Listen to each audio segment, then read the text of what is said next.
Hi, I'm Tuffley, ASB's Chief Economist.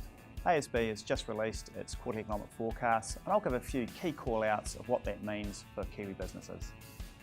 So ASB's outlook for the economy over the rest of the year is growth of nearly 3% for this year, but as we head into the next couple of years, growth stepping up to around 3.5%. So solid growth background, and inflation somewhere around about 1 and 2%, and interest rates remaining fairly stable and low. Key drivers are people. We've got lots of people arriving in New Zealand to live here, and that's driving construction and also the retail sector.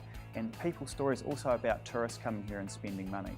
When we look beyond that, our export sectors are actually doing quite well. Dairy's recovering after a couple of lean years, but when you look beyond that sector, we're seeing some pretty good prices and demand from around the rest of the world. For small businesses in particular, that growth tailwind makes it a lot easier to successfully get established. ASB thinks we have Goldilocks conditions in the economy.